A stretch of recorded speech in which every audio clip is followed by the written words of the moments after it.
The wildfire had already swallowed the only road behind them when Claire Ashford's 4 SUV convoy reached the dead end. Flames climbed both ridges, smoke erased the sky, and her security chief ordered everyone still.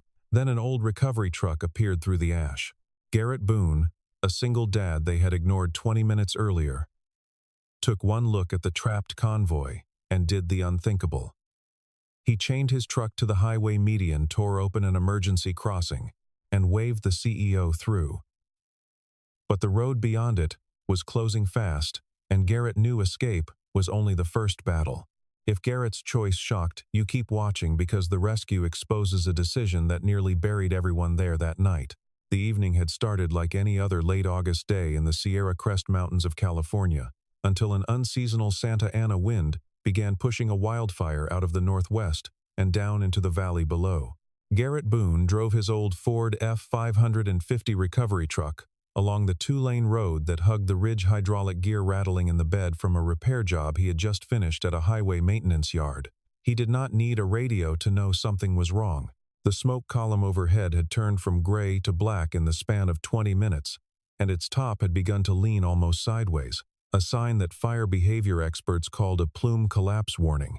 Ash the size of coins was already falling on his windshield, even though the fire, according to every public report that morning, was still more than 15 miles away. Down in the valley, the wind suddenly reversed direction, and something old and instinctive in Garrett's chest tightened. He had spent years reading exactly this kind of sky, and it was telling him the fire was moving faster than any map could keep up with. At a gas station just off the county highway, Garrett pulled in beside 4 black SUVs, idling in a tight formation. Claire Ashford, 37 years old, and the chief executive of Ashford Ridge Development, had just left the site of her company's newest project, a luxury resort and private access road carved into the side of the mountain. Her security team was preparing to take Canyon Spur Road, the shortest route to the regional airport where a company jet was waiting. Garrett overheard the destination and walked over without hesitation. He told the driver, a younger man named Logan Pierce, not to take Canyon Spur.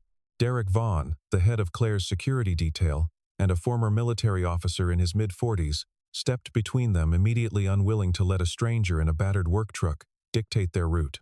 Garrett explained calmly that Canyon Spur ran through a narrow corridor between 2 slopes with only one true exit to the east, and that if the fire crested Blackstone Ridge, the road would turn into a trap with no way out. Derek glanced at the dented, sun-bleached truck parked behind Garrett and told him flatly that the company had satellite routing and did not need advice from a tow driver. Garrett looked up at the darkening sky for a long moment before answering that the fire did not care what the satellite said.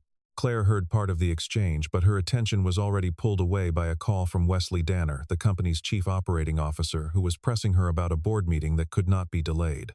On the dashboard display inside her SUV, Canyon Spur Road still showed green, still marked as clear and open according to the company's internal routing system. Claire made her decision in seconds and told her team to move out. Garrett did not argue further. As the convoy pulled away, he called out one last warning, telling them that if the smoke ever turned orange, they needed to stop driving downhill immediately. Nobody answered him. 10 minutes later, monitoring a scanner in his cab out of old habit, Garrett heard a fire dispatcher announce that Canyon Spur had just been closed to all traffic. By then, Claire's convoy was already deep inside it. Garrett turned his truck around without a second thought, and as he did, he caught sight of something through the haze that made his stomach drop. The fire had already crested Blackstone Ridge far earlier than anyone had predicted. He gripped the wheel and pushed the old truck harder than he should have, gravel spraying from the tires as he swung back onto the county road. For a moment, an old instinct rose up in him that he had spent years trying to bury, the pull of a job he had walked away from long ago. He remembered the last fire season he had worked, the roar of machinery, and the heat that seemed to live inside his lungs for weeks afterward, and the promise he had made himself never to go back. But the promise had never accounted for a convoy of strangers driving straight into a closed road, while the sky told a different story than their screens did. Garrett pressed the accelerator down and did not look back at the life he had built since then. There was only the road ahead, and the fire somewhere beyond it, closing the distance with every passing minute. Deep inside Canyon Spur, the convoy pressed forward through air that grew thicker by the minute. At first, nothing seemed unusual, just haze drifting across the headlights. Then the GPS signal in every vehicle began to flicker and die, and smoke rolled across the narrow road in solid gray sheets. Derek ordered the 4 SUVs to hold a tight 20-foot spacing so no one would lose sight of the vehicle ahead. Claire asked why they didn't simply turn back the way they came, and Logan answered that flames had already appeared on the slope behind them, which meant reversing was no longer a real option. 3 minutes later, they reached the end of the canyon and found a massive steel gate blocking the road, sealing off the Forest Service access route that lay beyond it. According to the emergency data Ashford Ridge had received that very morning, the gate was supposed to open automatically during any evacuation event. It did not open. Derek tried to call the operations center and got nothing but dead silence on the line. One of the younger security officers suggested ramming the gate open with an SUV, but Derek refused, worried that the land beyond it might already be burning. Claire sat in the back seat of her vehicle watching the gate through the windshield and feeling for the first time in years a kind of helplessness that no amount of money or authority could fix. Every decision she had ever made in her career had come with a backup plan, a team of specialists ready to solve whatever went wrong. Out here, none of that mattered. There was only steel fire and a road that refused to open.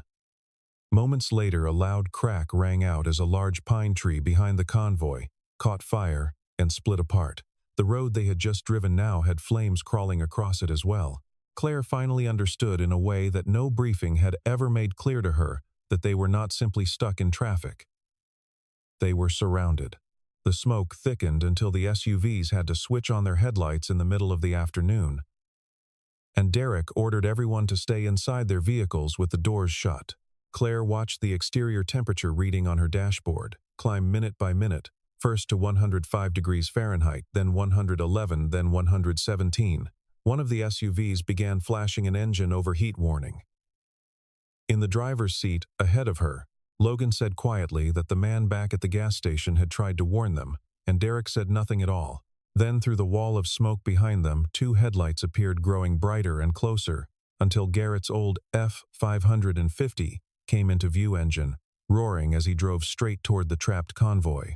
He did not stop beside Claire's vehicle. Instead, he drove past every SUV to the very end of the dead-end road, stepped out, and studied the terrain for less than 30 seconds before turning back. He walked up to Derek and told him plainly that they could not stay where they were. Derek pointed at the locked gate and told him to open it if he had a better idea. Garrett shook his head and said that was the wrong direction entirely. He pointed instead toward a rise beyond the service road, where through the drifting ash, the concrete lanes of a 4-lane highway could just be made out on the far side of a steep embankment. Between the convoy and that stretch of open, unburned road sat a sealed concrete median barrier. Garrett said they were going through it, and Derek looked at him as though the man had lost his mind completely. Derek objected at once, laying out everything that stood in their way. To reach the highway, they would have to reverse nearly half a mile back up Canyon Spur, climb a rough maintenance track cut into the hillside, reach a crossover point built into the median, and then tear open an emergency barrier system that had not been used in years. Derek believed the plan would drive them straight into the fire's path rather than away from it. Garrett answered simply that staying where they were meant the fire would come to them regardless whether they moved or not. Claire asked him how certain he really was, and Garrett looked at the smoke rolling over the ridge before answering that he was certain enough to put his own truck in front of hers first. That single sentence was what changed Claire's mind. She gave the order for everyone to follow him, and though Derek clearly hated it, he did not argue again. Inside the SUV, Claire caught herself watching the man in the truck ahead of her, with a kind of attention she rarely gave to anyone outside a boardroom. He drove without hesitation, without checking a screen, without waiting for permission from anyone above him in a chain of command that did not exist out here. It struck her, even in the middle of her own fear, that she had spent years surrounded by people whose entire job was to tell her what she wanted to hear, and that the one person willing to tell her something she did not want to hear was the only reason she was still breathing. Garrett led the convoy back the way they had come, as fire continued creeping down the slope on both sides of them. A burning tree limb crashed down directly between the third and fourth vehicles, splitting the convoy in two. Garrett threw the F-550 into reverse, using its heavy steel bumper to push the burning debris off the roadway, while flames licked at the side of his own truck bed. He grabbed a fire extinguisher from behind his seat, put it out in seconds, and kept moving without a word of complaint. When they reached the narrow maintenance track, Claire's armored SUV proved too heavy for the loose soil and began to slide toward the edge. Garrett had Logan lower the tire pressure slightly and guided him to hug the rock face, rather than the crumbling shoulder walking alongside the vehicle at points to talk it through by hand. At last, the highway came into view ahead of them, but Garrett immediately spotted a new problem. Fire had already reached the eastbound lanes, and wind was now pushing flame toward the westbound side as well. Only the far southbound lanes across the median remained untouched. The barrier separating them from that safe stretch of road was not solid concrete the entire way. Garrett recognized an old emergency crossover point, a section built decades earlier so fire engines could cut across the highway during exactly this kind of disaster. Years of neglect, though, had rusted its locking mechanism solid. Derek insisted they did not have time to force it open. Garrett ignored him, pulled a heavy chain from his truck bed, hooked it around the barrier section, and locked it into his winch. The F-550's engine strained as the winch pulled taut the load gauge, climbing dangerously close to the red. A single bolt sheared loose with a sharp crack, but the barrier only shifted a few feet, nowhere near enough clearance for an SUV to pass through. Garrett looked over his shoulder at the fire closing in behind them, released the chain, and climbed back into his cab without hesitation. Claire understood exactly what he intended to do before he even said it. Derek shouted for him to stop, but Garrett had already thrown the truck into gear and driven it straight into the loosened section of barrier metal, tearing and screeching as his own front end crumpled on impact. When the dust and smoke cleared, there was just enough of a gap for a single SUV to pass through. Garrett stepped down from the wrecked cab, pointed toward the opening, and told them to move.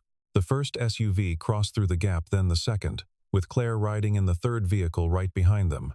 As her SUV cleared the median, Derek realized the final vehicle in the convoy had not moved at all, its cooling system overheated, and dead, stranding two security officers on the wrong side of the barrier. Derek wanted to abandon the vehicle and get the men across on foot, but Garrett was already studying the fire's approach and knew there wasn't enough time for that either. He spun the F-550 around and drove back through the very gap he had just carved open. Claire shouted his name from her open door, but he did not stop or even glance back. He hooked his tow line to the stalled SUV, while one of the trapped officers asked whether he could actually pull it through the narrow opening. Garrett answered that they were about to find out one way or another. Flames had begun creeping up onto the highway shoulder itself, close enough that the SUV's rear tires were nearly sitting in burning grass. The winch strained against the dead vehicle's locked transmission and refused to budge it an inch. Garrett had no choice but to climb out into the superheated air crawl beneath the stalled SUV and manually release the drivetrain lock by hand. Derek started to move back to help him, but Claire stopped him, not out of cruelty, but because Garrett had already shouted over the radio for them to keep the lane clear no matter what. With the drivetrain finally free, Garrett dragged the SUV backward through the narrow median gap, its side panel scraping hard against torn barrier metal and shattering a side mirror in the process. The instant the rear wheels cleared, the opening fire rolled across the exact spot where the vehicle had been sitting less than a minute earlier. Inside her own SUV, Claire watched the entire scene through the window, and nobody on her team was laughing at the old work truck anymore. Garrett did not celebrate the narrow escape. His eyes were already fixed on the horizon to the south, where a thick black wall of smoke was rolling steadily onto the highway ahead of them. He told the group flatly that they had bought themselves maybe 15 minutes, and Derek asked 15 minutes to reach where exactly. Garrett answered that it depended entirely on whether someone had opened the old maintenance road further down the line. Nobody in the convoy understood what he meant. Garrett knew there was a service route cutting through an abandoned quarry that had once served as a designated fire access corridor, but he had left that line of work more than a decade earlier and had no way of knowing whether the route still existed or had long since been sealed shut. Still, he pulled the convoy forward, leading from the front once again. In that moment, a chief executive worth hundreds of millions of dollars was trusting her life to a man her own security team had dismissed less than an hour before. They reached the service road entrance and found the gate standing open, a small flicker of hope after everything that had gone wrong. That hope died almost immediately when Garrett saw what waited on the other side. A section of hillside had slid down across nearly two-thirds of the roadway, leaving barely enough clearance for a person to walk through, let alone an armored SUV. Turning around was no longer an option, either not with the fire closing the distance behind them by the second. Derek's patience finally snapped, and he reminded Garrett that he had promised this was their way out. Garrett answered simply that it had been. Claire asked what their options were now, and Garrett's gaze drifted toward an abandoned section of the quarry, where an old tracked bulldozer sat rusting beneath a collapsed metal awning. He ran toward it immediately. The engine refused to turn over on the first attempt, but Garrett had spent years repairing machines exactly like it. He bypassed the corroded starter relay, checked the diesel line for blockage, and used a jump pack from his own truck to force enough charge into the electrical system to get it running. The engine finally caught and roared to life. Garrett drove the loader straight to the landslide and began carving a narrow passage through the debris, not bothering to clear the whole slope, only enough width for a single SUV to squeeze past. While he worked, Claire's phone finally caught a weak signal, and a flood of delayed messages and emails poured in all at once. One email in particular made her go completely still. Nearly 3 hours earlier, Ashford Ridge's own safety team had warned Wesley Danner that Canyon Spur Road might soon be closed due to fire danger. Wesley's written response instructed staff not to reroute the CEO unless the closure could be visually confirmed on site. His reasoning, laid out in black and white, was that if Claire turned back toward town, her flight would be delayed, and a major investor meeting would likely fall apart. Following that instruction, Wesley had personally directed the IT team to keep Canyon Spur listed as a priority cleared route inside the company's internal navigation system. He had not intended to put Claire in danger. He had simply placed the company's business schedule above a wildfire warning, and the convoy had paid the price for it. For a moment, Claire simply stared at the glowing screen in her hand, rereading the message twice to be certain she had understood it correctly. She thought of every meeting she had sat through where Wesley had assured her the mountain project was ahead of schedule and fully compliant with every safety regulation on the books, and she wondered how many other warnings had quietly disappeared behind the same kind of reasoning. It was not that Wesley had wanted anyone to die. It was worse than that in a way. He had simply decided, without ever framing it to himself, so bluntly, that a delayed flight mattered more than a possibility he assumed would never actually happen. Derek's anger was immediate and unmistakable, but Claire's was colder and went deeper. Garrett gave them no time to process it. He had already spotted a fresh spot fire, igniting directly ahead of them, embers riding the wind and sparking new flames along the quarry route they had just cleared. Within minutes, this path would be cut off as well. Garrett abandoned the quarry road entirely and led the convoy onto an unmarked track that appeared nowhere on any GPS system.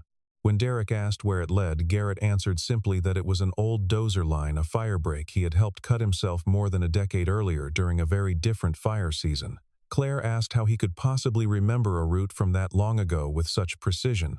Garrett told her that once you carve an escape path while a fire is actively chasing you, it is not something you ever forget.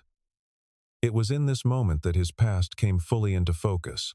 He had once been among the best operators in the business at cutting emergency fire breaks under impossible conditions, until his wife's death forced him to walk away from that dangerous high-stakes work entirely so he could raise his daughter alone. He no longer wore a uniform. No one called him an expert anymore. But the skills had never actually left him. A sudden crash rang out from further ahead. The second SUV had slipped off the shoulder of the narrow track and now hung precariously over a drainage ditch, one wheel completely off the ground. If the vehicle rolled, the entire route would be blocked instantly. Garrett slammed on the brakes and stepped out into the falling ash, ordering everyone to stay perfectly still until he could anchor the truck properly. The seconds felt longer than they should have, stretched thin by the sound of the fire drawing closer somewhere behind the ridge, and the sight of the SUV rocking slightly on the edge of the drainage ditch every time someone inside shifted their weight. Garrett kept his voice low, and even the entire time, the same steady tone he might have used on any ordinary recovery job, on any ordinary afternoon, and it was that calm, more than anything else, that kept the rest of the group from falling apart. Garrett used the F-550 as a fixed anchor point and rigged a tow cable directly to the frame of the tilting SUV. Derek and two security officers worked to pull the passengers out from the safer uphill side of the vehicle, while Garrett physically blocked anyone from opening the door facing the ditch, knowing that even a small shift in weight could send the whole truck rolling. He guided each person to crawl out carefully along the slope instead. Claire stepped out of her own vehicle without waiting to be told, and when Derek ordered her back inside, she refused outright. It marked a real turning point for her character. At the beginning of the ordeal, she had been someone who made every decision from the back seat of an armored SUV, and now she was on her knees in the ash, physically helping Derek pull an injured driver free. Garrett increased tension on the winch cable, the steel line stretching taut as a wire under enormous strain. Slowly, the SUV began to rotate back toward level ground, until the anchor point on the F-550 suddenly slipped, dropping the tilted vehicle another foot lower into the ditch. Garrett sprinted to a small loader parked nearby and wrapped a second cable around an old steel support post left over from the quarry's mining days, creating a dual anchor system. He tried again, and this time the SUV crept steadily back onto solid ground. The entire rescue had taken nearly 10 agonizing minutes, and those 10 minutes had allowed the fire to close the gap behind them significantly. It was around this time that Mara Ellison, the county's 49-year-old wildfire coordination commander, finally reached Garrett on an old fire radio frequency. She recognized his voice instantly and asked if it was really him. Garrett confirmed it was. Mara could hardly believe it. She told him the main evacuation corridor had already been overrun by fire and that the only remaining route with any real chance of safety was an area called Granite Service Basin, roughly 4 miles away. Between their current position and that basin, however, lay a dense stretch of pine forest. Mara told him honestly that she would not send a fire engine through that stretch under current conditions. Garrett replied that it was fortunate he wasn't driving a fire engine. Mara begged him not to attempt it. He switched off the radio without answering. When Claire asked what was happening, Garrett told her there was one more possible way through. Derek asked what would happen if it failed. Garrett looked at the advancing wall of flame and answered that if it failed, there simply wasn't another option left. Not far from their position, Garrett found a full-sized bulldozer that belonged to one of Ashford Ridge's own road construction crews, an ironic twist that meant Claire's own company equipment was about to become the thing that saved her life. Claire stared at the machine for a long moment, recognizing the company logo stenciled faintly on its side, beneath a layer of dust, and something about the sight struck her harder than she expected. Everything her company had built on this mountain, every survey and permit and press release, had been designed to move Earth for profit. Now that same machine was about to move Earth, simply so that people could stay alive. He climbed into the cab, ordered every SUV to keep a safe following distance, and laid out the plan in simple terms. They would not attempt to drive straight through the dense forest. Instead, Garrett would carve a moving fire break directly toward Granite Basin, pushing brush dry timber and combustible debris to either side of a narrow corridor as he advanced. His own F-550, badly damaged, but still running, would follow directly behind the dozer, with the CEO's convoy trailing close behind that. What followed was the most intense stretch of the entire journey. Flames appeared on both sides of the makeshift corridor almost simultaneously. Trees crashed down behind the convoy as they passed. One of the SUV's tires blew out entirely from the heat. Visibility dropped to only a few dozen feet in any direction, and Garrett was forced to navigate purely by feel, reading the slope of the land and the direction of the wind, since GPS had long since become useless. Partway through, the dozer's blade caught on a massive tree root and stalled completely. Garrett had to climb down and work the obstruction free by hand, while the fire continued its relentless advance toward them. Claire watched him working alone in the smoke and heat, and finally understood something important about the man leading them. Garrett was not doing any of this for money. He had not known Claire was a powerful CEO when he first approached her convoy at the gas station, and it would not have changed a single thing about his actions if he had. Derek climbed down to help him clear the obstruction, and the moment marked a genuine reconciliation between the two men. Garrett held no resentment toward him. He simply told Derek that the next time someone smelled smoke and gave a warning, it would be worth believing that person before trusting a screen. Together they freed the dozer's blade, and the convoy pushed forward once more. Eventually, the dense trees thinned, and finally gave way, entirely opening onto a wide, cleared expanse of open ground. They had reached Granite Service Basin, where dozens of fire engines and support vehicles were already staged and waiting. For a brief moment, it seemed as though the entire ordeal was finally over. Then, a loud explosion echoed from somewhere behind them. Garrett spun around to see his own F-550 still parked back along the freshly cut firebreak, engulfed in flame, its radio and onboard data still holding the exact GPS coordinates of the corridor he had just carved through the forest. At the same time, word came through that another fire crew had become cut off further north, trapped with no clear way out. Garrett immediately understood that the very route he had just created could be their only way to safety as well. Without a second thought, he turned to head back into the smoke. Claire stepped directly into his path and told him he had already gotten them out safely. Garrett answered that getting them out did not mean everyone else was out as well. Derek did not question the decision this time, and there was no argument about protocol or procedure or who had authority over whom.